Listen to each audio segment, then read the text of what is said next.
ನಮ್ಮೆಲ್ಲರ ಕೂಗು. ಕೆಲವರು ಸರಿ ಅಂದರೆ ಮತ್ತು ಕೆಲವರು ತಪ್ಪು ಅಂತ ಹೇಳ್ತಾರೆ. ಸೊ ಕೆಲವರು ಏನು ಹೇಳ್ತಿರೋದು ಅಂತಂದರೆ ಯಶ್ ಅವರು ಈ ಥರ ಇಂಟರ್ನ್ಯಾಷನಲಿ ನ್ಯಾಷನಲಿ ಆ್ಯಡ್ಗಳು ಮಾಡಿದಾಗ ಎಂಡೋಸ್ ಮಾಡಿದಾಗ ಎಲ್ಲರೂ ಅದನ್ನು ಹೆಮ್ಮೆಯಿಂದ ಹೇಳ್ಕೊಳ್ತೀರಾ, ಆದರೆ ಈಗ ಯಾಕೆ ಈ ಥರ ಮಾಡ್ತಿದ್ದೀರಾ ಅಂತ. ಅಂದರೆ ಅವರು ಹೋಗಿ ಬೇರೆ ಪ್ರಾಡಕ್ಟ್ಗಳನ್ನ ಪ್ರಮೋಟ್ ಮಾಡ್ತಾರೆ ಇಲ್ಲಿನ ನಟರು ಅಂತಂದರೆ ಬೇರೆ ನಟರು ಬಂದು ಇಲ್ಲಿ ಪ್ರಮೋಟ್ ಮಾಡ್ಬೋದಲ್ವಾ, ಏನು ತಪ್ಪು ಇದರಲ್ಲಿ ಅನ್ನೋ ಒಂದು ಪ್ರಶ್ನೆ ಕೂಡ ಮಾಡ್ತಿರೋವಂಥದ್ದು. This is a right question ನೀವು ಕೇಳಿದ್ದು. ಬಟ್ ಇದರಲ್ಲಿ ಒಂದು ಏನು ನಾವು ತಿಳ್ಕೊಬೇಕಂತಂದರೆ, ಈಗ Yash sir pan India star ಅಂತ ಇವಾಗ ಆಬ್ವಿಯಸ್ಲಿ ನಮ್ಮ ಕನ್ನಡದವ್ರು ಅಲ್ಲಿ ಹೋಗಿ ರೀಚ್ ಆಗಿದ್ದಾರೆ, ನಮಗೂ ತುಂಬ ಹೆಮ್ಮೆ ಇದೆ. ಆದರೆ ಈಗ ಅವ್ರು ಪ್ರತಿಯೊಂದು ಪ್ರಮೋಟ್ ಮಾಡಿದ ಬ್ರ್ಯಾಂಡು ಯಾವುದೋ ಒಂದು ಪರ್ಟಿಕ್ಯುಲರ್ ಡಿಸ್ಟಿಕ್ದು ಅಂತಲ್ಲ, ಲಿಟ್ರಲಿ ಆ ಒಂದು ರಾಜ್ಯದ್ದೇ ಫುಲ್ ರಾಜ್ಯದ್ದೇ ಇರುತ್ತೆ. ಡಿಸ್ಟಿಕ್ಕು ಅನ್ನೋವಂಥದ್ದು ಒಂದು ಪರ್ಟಿಕ್ಯುಲರ್ ಬಂದಿಲ್ಲ, ನೀವು ನೋಡಿರ್ತೀರಾ ಅನ್ಸುತ್ತೆ.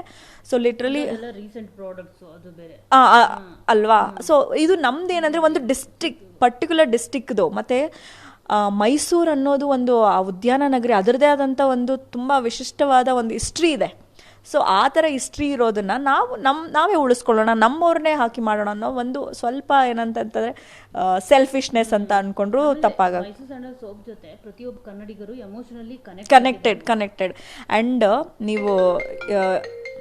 ನೀವು ನೋಡೋಕ್ಕೆ ಹೋದರೆ ನಮ್ಮ ಮೈಸೂರಿಗೆ ಎಷ್ಟು ಜನ ಫಾರಿನರ್ಸ್ ಬರ್ತಾರೆ. ಸೊ ಅದ್ರದ್ದೊಂದು ಹಿಸ್ಟ್ರಿ ಇದೆ. ಸೊ ಅದನ್ನು ನಾವು ಬಿಟ್ಕೊಡ್ಬಾರ್ದು ಅಂತ. ಇವಾಗ ನೀವು ಹೇಳ್ದಂಗೆ ಹೆಸರು ಸುಮಾರು ಬ್ರ್ಯಾಂಡಿಂಗ್ ಮಾಡಿದ್ದಾರೆ, ಯಾವುದೇ ಪರ್ಟಿಕ್ಯುಲರ್ ಡಿಸ್ಟಿಕ್ದು ಪ್ರಾಡಕ್ಟ್ ಮಾಡಿಲ್ಲ ಅವರು. ಅದು ವರ್ಲ್ಡ್ ವೈಡ್ ಇರುವಂಥದ್ದು, ಇಲ್ಲಾಂತಂದರೆ ಮೇ ಬಿ ಒಂದು ರಾಜ್ಯಕ್ಕೆ ಸಂಬಂಧ ಆ ಥರದ್ದೊಂದು ಪ್ರಾಡಕ್ಟ್ದು ಮತ್ತೊಂದು ಅವ್ರು ಮಾಡಿದ್ದಾರೆ, ನಮಗೆ ಖುಷಿ ಇದೆ.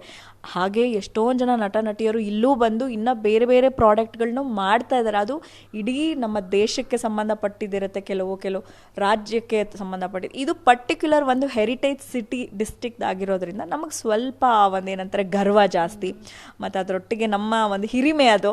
ಆಮೇಲೆ ನಮ್ಮ ಡಿಸ್ಟ್ರಿಕ್ಟ್ ನಮ್ಮ ಇಲ್ಲೇ ಪಕ್ಕದವ್ರು ನಾವು ಯಾಕೆ ಬಿಟ್ಕೊಳ್ಳೋಣ, ನಾವು ಮಾಡೋಣ, ಇಲ್ಲ ನಮ್ಮವ್ರು ಯಾರಾದರೂ ಮಾಡಲಿ ಅನ್ನೋ ಒಂದು ಸ್ವಲ್ಪ ಸ್ವಾರ್ಥ. ಸರ್ಕಾರಕ್ಕೆ ಏನಾದರೂ ಹೇಳೋದಕ್ಕೆ ಬಯಸ್ತೀರಾ? ಸರ್ಕಾರಕ್ಕೆ ಹೇಳೋಷ್ಟು ನಾವು ದೊಡ್ಡವರಲ್ಲ, ಬಟ್ ಏನು ಒಂದು ರಿಕ್ವೆಸ್ಟ್ ಏನು ಕೇಳ್ಬೋದು ಅಂತಂದರೆ, ಪ್ರತಿಯೊಂದು ಹಂತದಲ್ಲೂ ಪ್ರತಿಯೊಂದು ಯಾವುದೇ ಒಂದು ಗಲಭೆ ಜಗಳ ಆದಾಗ ಕನ್ನಡ ಬೇಕು, ಕನ್ನಡದವ್ರಿಗೆ ಈ ಥರ ಆಯಿತು ಅಂತ ಹೇಳ್ತೀರಾ. ಇದು ನಮ್ಮ ಕನ್ನಡದ ಹಿರಿಮೆ, ನಮ್ಮ ಕರ್ನಾಟಕದ ಆಸ್ತಿ, ನಮ್ಮ ಹೆರಿಟೇಜ್. ಮೈಸೂರು ಸ್ಯಾಂಡಲ್ ಸೋಪ್ಗೆ ಯಾಕೆ ಕನ್ನಡದವ್ರು ಬೇಕು ಅಂತ ನಿಮ್ಗೆ ಅನಿಸ್ಲಿಲ್ಲ? ಓಕೆ, ಇಬ್ಬರು ಒಪ್ಕೊಳ್ಳಿಲ್ವಾ, 3 ಜನ ನೂರಾರು ಜನ ಇದ್ದಾರೆ.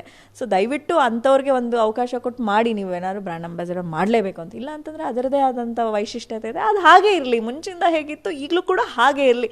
ಈಗ ಇದೊಂದು ಟಾಪಿಕಿಂದ ಈಗ ಆಲ್ರೆಡಿ ಮೈಸೂರು ಸ್ಯಾಂಡಲ್ ಇನ್ನೂ ವರ್ಲ್ಡ್ ವೈಡ್ ಒಂದು ರೇಂಜಿಗೆ ರೀಚ್ ಆಗಿಬಿಟ್ಟಿದೆ. ಸೊ ಹಾಗೆ ಇರಲಿ ಅನ್ನೋದು ನನ್ನ ಒಂದು ಅಭಿಪ್ರಾಯ. ಅದೇ ಸಾಕಷ್ಟು ವಿಷಯಗಳಲ್ಲಿ ಈ ಥರ ಆಗಿದೆ ಹಿಂದೆ ಕೂಡ. ಅಂದರೆ ಯಾರೋ ಬಾಲಿವುಡ್ ನಟಿನ ಕರೆಸ್ತಾರೆ, ಅವರಿಗೆ ಈಗ ತಮನ್ನ ಅವ್ರಿಗೆ 6 ಕೋಟಿ ಕೊಟ್ಟಿದ್ದಾರೆ, ಅವರಿಗೂ ಒಂದು 7-8 ಕೋಟಿ ಕೊಟ್ಟಿರ್ತಾರೆ, ಇನ್ನೂ ಜಾಸ್ತಿನೇ ಕೊಟ್ಟಿರ್ತಾರೆ. ಆವಾಗ ಅಫ್ಕೋರ್ಸ್ ಇಲ್ಲಿನ ನಟಿಯರಿಗೆ ಬೇಜಾರು ಆಗೋದು ಖಂಡಿತ. ಸೊ ನಿಮಗೆ ಈ ಥರ ತಾರತಮ್ಯ ಅಂದರೆ ನಿಮ್ಗಳಿಗೂ ಏನಾದರೂ ಅದೇ ವೇದಿಕೆನಲ್ಲಿ ಕರೆಸ್ಕೊಂಡಿದ್ರೆ ನಿಮಗೆ ಕಡಿಮೆ ಪೇಮೆಂಟ್ ಇರುತ್ತೆ, ಆ ಥರದ್ದೆಲ್ಲ ನೀವು ಕೂಡ ಫೇಸ್ ಮಾಡಿದ್ದೀರಾ ಅಂತ ಅನ್ಸುತ್ತೆ. ಆ ಥರದ್ದು ಇನ್ಸಿಡೆಂಟ್ಸ್ಗಳ ಬಗ್ಗೆ ಏನಾದರೂ ಬೇಜಾರಿದೆಯಾ?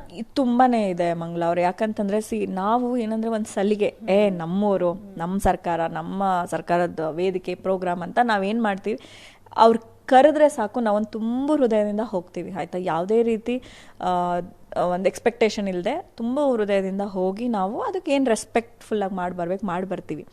ಆಮೇಲೆ ಒಂದು ಮಾತು ಸೇರಿಸ್ತಾ, ಇದು ಗೌರ್ಮೆಂಟ್ ಪ್ರೋಗ್ರಾಮ್, ಇದು ಗೌರ್ಮೆಂಟ್ ಎಂಡಾಸ್ಮೆಂಟು ಅಂತ ಹೇಳ್ಬಿಡ್ತಾರೆ. ಅಂದರೆ ಅರ್ಥ ಏನು ಎಕ್ಸ್ಪೆಕ್ಟ್ ಮಾಡಬೇಡಿ ಅಂತ ಮುಂಚೆನೇ ಪ್ರಿಪೇರ್ ಮಾಡಿಬಿಡ್ತಾರೆ. ಸೊ ನಾವು ಅದನ್ನು ಒಪ್ಕೋತೀವಿ. ಅದೇ ಹೊರಗಿನ ರಾಜ್ಯದವ್ರನ್ನ ಕರ್ಕೊಂಡು ಬಂದು ಇಲ್ಲಿ ಕೋಟ್ಯಾಂತರ ರೂಪಾಯಿ ಕರ್ನಾಟಕದ ದುಡ್ಡು, ಕನ್ನಡ ಜನತೆಯಾದ ಟ್ಯಾಕ್ಸ್ ಎಲ್ಲ ಅವ್ರಿಗೆ ಅಷ್ಟು ಕೋಟಿ ಮಾಡ್ತಾರೆ. ನಮ್ಮ ಕರ್ನಾಟಕದಲ್ಲಿ ಎಷ್ಟೋ ಒಂದು ಇಂಪ್ರೂವ್ಮೆಂಟ್ಗೆ ಬಳಸ್ಬೋದಲ್ಲ ಹಣನ. ಇಲ್ಲಿ ಫ್ರೀಯಾಗಿ ಮಾಡೋರು ಇದ್ದಾರೆ ಇನ್ಫ್ಯಾಕ್ಟ್, ಆಯಿತಾ. ಹಂಗಂತ ಫ್ರೀನೇ ಮಾಡಬೇಕು ಅಂತ ಅಂದರೆ ನಾನೇನು ಹೇಳೋಕೆ ಹೊರಡ್ತೀನಿ ಅಂದರೆ ಮಂಗಳೂರೇ, ಫ್ರೀಯಾಗಿ ಬರೋದಕ್ಕೆ ಯಾವುದೂ ಬೆಲೆನೇ ಇಲ್ಲ. ಯಾವುದು ಅಂದರೆ ತುಂಬ ಎಕ್ಸ್ಪೆನ್ಸಿವ್ ಸ್ಟಫ್ಸ್ಗೆ ಜಾಸ್ತಿ ಬೆಲೆ ಅಂತ ಹೇಳ್ತಾರಲ್ಲ, ಅದು ಇಲ್ಲಿ ಪ್ರೂವ್ ಆಗ್ತಾ ಇದೆ. ಸೊ ಇಲ್ಲಿ ಫ್ರೀಯಾಗೇ ಮಾಡ್ತಾರೆ. ಎಷ್ಟು ಜನ ನಟರು ಮಾಡಲ್ಲ. ಈಗ ನಮ್ಮ ಅಪ್ಪು ಸರ್ ಅದಕ್ಕೆ ಉದಾಹರಣೆ. ನಂದಿನಿ ಇದನ್ನು ಬ್ರ್ಯಾಂಡ್ ಉಳಿಸ್ಕೊಳ್ಳೋಕೆ ಫ್ರೀಯಾಗಿ ಮಾಡಿದ್ರು ಎಂಡೋಸ್ಮೆಂಟ್. ಶಿವಣ್ಣ ಸರ್ ಮಾಡಿದ್ರು, ಡಾಲಿ ಧನಂಜಯ ಅವ್ರು ಮಾಡಿದ್ದಾರೆ. ಆಮೇಲೆ ಅವ್ರಿಗೆ ಯಾರಿಗಾದ್ರೂ ಕೊಡೋದು. ಎಷ್ಟೊಂದು ಜನ ನಟಿಯರಿದ್ದಾರೆ, ಮಾಡ್ತಾರೆ. ಆಯ್ತು, ಇವ್ರು ಇಬ್ಬರು ಆ್ಯಕ್ಟ್ರೆಸ್ನ ಕೇಳಿದ್ರು ಅಂತ ನೀವು ಹೇಳ್ದಂಗೆ ಅವರ ಇಬ್ಬರೇನ ಇನ್ನು ಎಷ್ಟು ಜನ ಇದ್ದಾರೆ ಎಲ್ಲರೂ ಕೇಳ್ಬೋದು.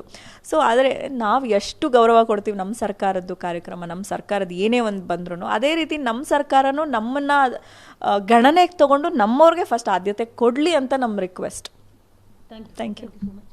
ನೋಡಿದ್ರಲ್ಲ, ಇದಿಷ್ಟು ನಟಿ ಕಾರುಣ್ಯ ರಾಮ್ ಅವರ ಮಾತು. ಕ್ಯಾಮ್ರಾ ಪರ್ಸನ್ ಸುಶೀಲ್ ಜೊತೆ ಮಂಗಳ ರಾಜಗೋಪಾಲ್, TV9 ಬೆಂಗಳೂರು.